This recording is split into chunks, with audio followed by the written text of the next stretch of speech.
Doctor Syed Zafar Islam, doctor साहब, doctor इस्लाम, BJP के आपके नेता महाराष्ट्र में कह रहे हैं कि ये तो सीधे सीधे इंटेलिजेंस फेलियर है। ये कैसी बात हुई डॉक्टर जफर? ऐसे समय में जब देश को एकजुट होना चाहिए, आतंकवाद इतनी बड़ी कामयाबी है। देखिए तीन हमारे साथ यहां पर फॉर्मर सीनियर पुलिस ऑफिशियल्स हैं, वो तीनों कह रहे हैं कि ये हमारी एजेंसीज की बहुत बड़ी कामयाबी है, बहुत बड़ी सफलता है। अनर्थ हो जाता। ऐसे में डॉक्टर इस्लाम आपके नेता कहते हैं कि ये तो इंटेलिजेंस फेलियर है महाराष्ट्र एटीएस का। ऐसा क्यों? यहां पर राजनीति क्यों? देश हित में जब बात होती है तो राजनीति क्यों डॉक्टर इस्लाम? देखिए, कोई राजनीति नहीं हो रही है। इस बात को तो बिल्कुल तस्लीम कर ही लेना चाहिए महाराष्ट्र की सरकार को कि उनसे कहीं न कहीं कमियां रह गई हैं। इसमें अगर किसी ने कहा तो उसको पलटवार उसके बारे में कुछ टीका टिप्पणी करने से पहले उन्हें सोचना चाहिए अपने गरिमा में झांक के कि भाई उन्होंने किया क्या। ये तो उनको करना चाहिए था। एटीएस का काम है, उसका एंटी टेररिस्ट स्क्वाड है, उसका काम है कि ऐसी चीजें जो है पता चलाती रहे और कुछ भी ऐसी जरा सा भी भनक लगे तो उस पर एक्शन ले। तो ये भनक क्यों नहीं लगी?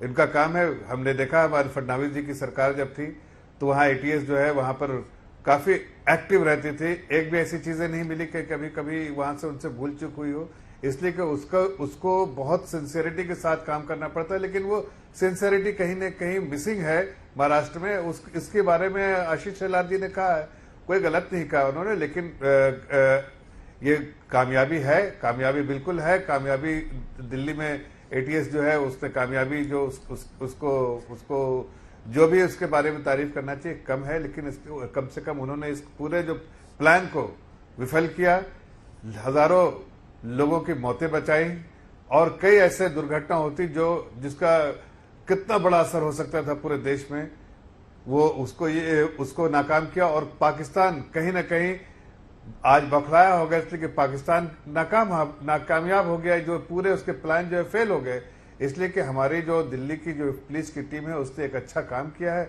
और उसकी वजह से नाकाम हुए। लेकिन अगर ये आप कह रहे हैं कि महाराष्ट्र में बीजेपी को कुछ मुंह बिल्कुल बंद करके रहना चाहिए तो ये सही नहीं है।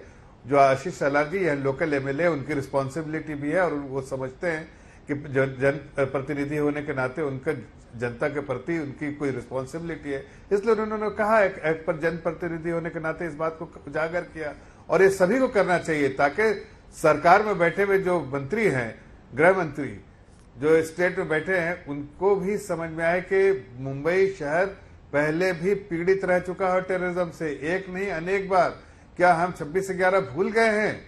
26/11 भूलने की वजह से ही आज ऐसे स्थिति आई कि जब ऐसे कोई प्लान कर रहा है वो पकड़ा नहीं जा रहा है, बल्कि जो दिल्ली की पुलिस को पता चल रहा है। ये तो उनको पहले पता चलना चाहिए था। तो मुझे लगता है कि देखिए, एक तरफ कामयाबी के लिए जो दिल्ली की पुलिस, बिल्कुल उनको जितनी तारीफ की जाए कम है, वो इसके लिए बिल्कुल डिजर्व करते हैं। लेकिन साथ साथ कहीं न कहीं आपको, हम सभी को इस बात को उनको याद दिलाना चाहिए एटीएस मुंबई को कि आपकी जिम्मेदारी है और इस जिम्मेदारी को आप बखूबी निभाए, वरना लोगों की जान हताहत हो सकती है। इसमें कोई गलत बात नहीं है। जो आशीष शेलार जी हमारे बांद्रा एरिया से जो एमएलए हैं, उन्होंने इस बात को सही उठाया है। डॉक्टर जफर, फिर ऐसा क्यों होता है अगर आप इस तरह की बात कर रहे हैं कि अगर सेंट्रल इंटेलिजेंस एजेंसीज पर सवाल कांग्रेस या विपक्ष उठाता है तो आप कहते हैं कि नहीं, ऐसा नहीं होना चाहिए, उनका मोराल डाउन होता है और देश हित में हमें बात करनी चाहिए। हमने एक बहुत बड़े आतंकवादी खतरे को तो टाला ही।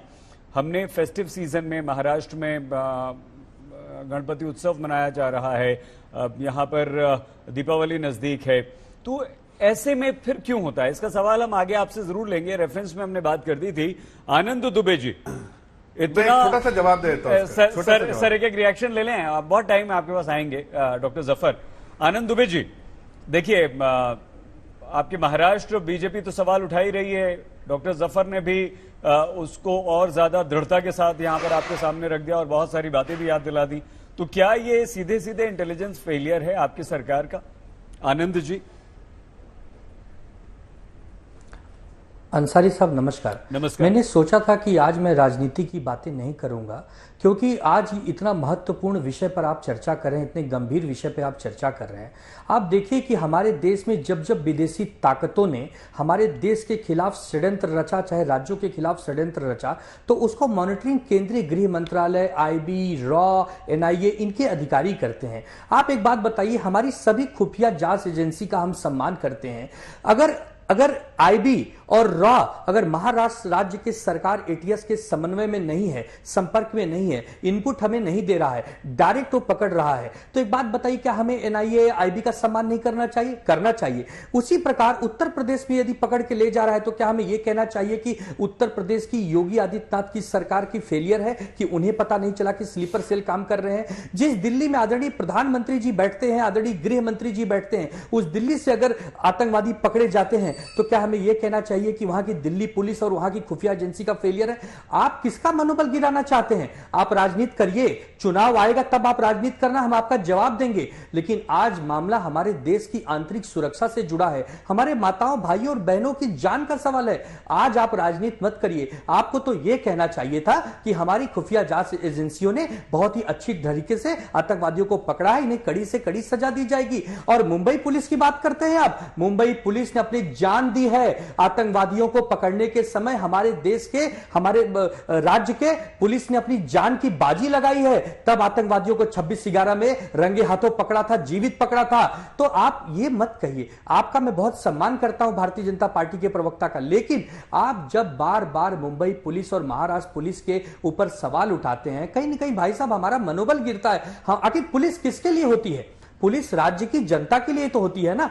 आप एक बार ये नहीं कह रहे हैं कि नहीं, जिन्होंने भी पकड़ा, ज्वाइंट ऑपरेशन में पकड़ा, उनका सम्मान होना चाहिए और आगे ऐसी कोई गतिविधि ना हो, उसके लिए सभी को मिलजुल के काम करना चाहिए। हमारे आदरणीय मुख्यमंत्री जी, हमारे गृह मंत्री जी, डीजी साहब सब मिलकर बैठकें कर रहे हैं, मीटिंग कर रहे हैं कि आगे ऐसी कोई अनहोनी ना होनी चाहिए, केंद्र के बराबर टच में है, और आप इसमें राजनीति लाते हैं।